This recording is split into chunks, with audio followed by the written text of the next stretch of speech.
I did all the mistakes you can do when you receive your venture capitalist.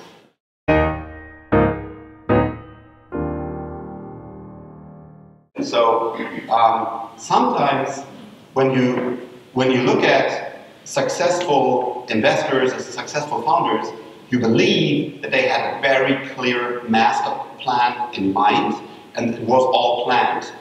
Maybe that's the case for Steve Jobs and Elon Musk, but it's not the case for me and not for the case of most founders and investors that I know.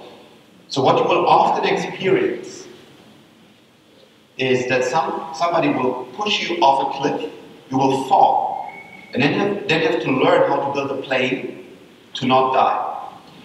That sounds very harsh, but that's how it is. So you get pushed in all totally new situations, and you don't have a plan. You just have to make a plan. You have to feel like, tell the outside world I know how it works. I'm the cool guy.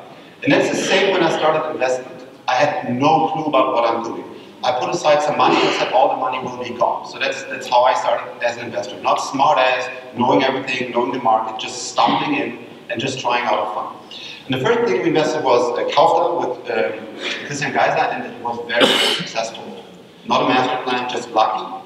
Investing in the right guy in the right market, and we sold to Axel Springer. The second thing is My Taxi. And here the learning is, if you believe in your business, investors and outside world will often tell you, this will not work. Stop it. My Taxi is one of the really more successful startups in Europe. And when we tried fundraising, most of the professional venture capitalists told us, Nick, Frank, stop this business model, it's bullshit. It will not work. I can prove why. And many of the bigger investors in Europe. But Nick was on a mission. He said, I don't care, will not work, but I just founded the company. In the end, he made it. He made a big success. We were very often close to bankruptcy, but we made it. So if you have a great idea, if you believe you have the right product, many people will tell you this will not work. Friends, investors, stay on it. You are the founder, you have your mission, just go. Next. Wunderlist. Today a very big success with Sequoia and everything. It's a super shiny star of Berlin. I will tell you how this started. It started with me having a vacation, the golden handcuffs, because for Fujifilm I had nothing to do. And Christian Weber wrote on Xing, I'm looking for 300,000 euros to build a project management. And he wanted to build a big project management build on the web, and I called him because I had time. And I called him and said, hey, I also want to build a project management, and it's really a great idea. And then along the way, we did not build project management, but because we wanted to test a new technology called Titanium, we built a very small tool, Wunderlist. But we had a much bigger vision. We want to build project management, and then later what we launched as WunderKit as a platform, but it did not work. So the success of Wunderlist is also a little bit lucky. I mean, Christian is a great founder and he works very hard, but it's always interesting for me to see the stories behind so shiny startups like Twitter or Facebook and then how they started. And that encouraged me to say, okay, I'll also just have to work hard and keep going. And it's the same with Wunderlist. So we wanted to try technology, we wanted to build a simple tool that we can use internally, and then it became this successful product. So start small, try, and then find your way. So then after, I did also some other investments, I did some exits, and I thought, okay, now's the moment where I can walk over water, or turn water into wine, because I'm really cool. And that's always risky. So I said, I hate documents, they're very stupid. We're still using so much paper, and I really want to change that. And it's a dream that's like 100 years old, that paperless office, everybody wants to have it, and I believe I found a solution for that. So smart native apps that put all the documents in one place, analyze them, and they're beautiful. Because our track record and our passion and our in the eyes, we will make that will work. We raised a lot of money, and we worked worked day and night and built a very complex technology, which I'm still proud of. But we had to see that the customers did not want it. And so we launched a product where we didn't get the engagement that we needed. So people using your product every day, showing the growth, so that you can raise capital. And sometimes many people say we lack ambition. We need founders that think bigger. Maybe you can go to the next slide. We need founders that think bigger, go wider, go internationally. That's exactly what I did with Do. I raised close to $10 million in this 2-round. I launched at NASDAQ at the Founders Conference.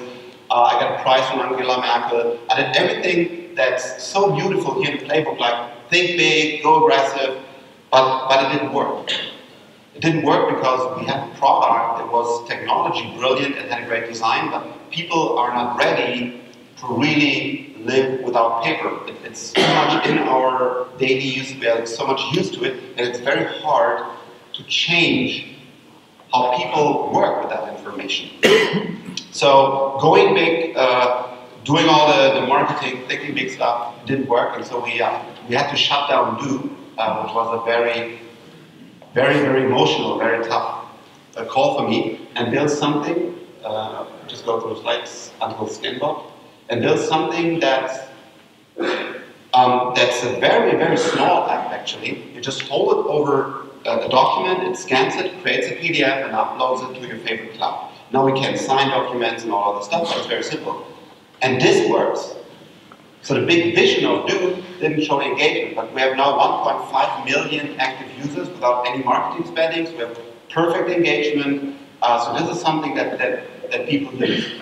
So my learning here is sometimes take this first a small step and see that you show engagement and you grow. Versus thinking big, launching. Both things can work. But yeah, it's always a tough call, and there's no right or wrong how to do it. But Do shows it's not always good to go full speed and think big. Just a couple of investments, how I invest. Hole19 is a golf app where I also want to digitize the world, because if some golf players here and they play golf, if you want to have a tee time, so you want to stay on the course and play golf, you're picking up the phone and calling somebody and saying, do you have time, can I play with whom, or sending a fax. So it's really an industry that's unbelievable. And I believe it's always a good opportunity if things are done stupid today. So you can change them, digitize them, and that's what we will do with Hole19. We will basically have digital tea time bookings, like calling a taxi, you can now book tea time. 42 reports is something I did because I believe in big data. I believe that the data we're summarizing with smartphones and other stuff is highly valuable. We can do a lot of brilliant stuff. We are here analyzing retailers because of smartphone. We can give them all data, because what I saw is I was with my wife in a very expensive store, and there were 2 people writing down how many people went into the store and left the store. Physical people writing on paper. And if I see something like this, I go crazy. So I had to invest in 42 reports because this is now done automatically. There's some other startups I did. I don't want to go into it. So then one thing I just want to talk about, because so many people ask me why are you doing this? What is this? What the fuck?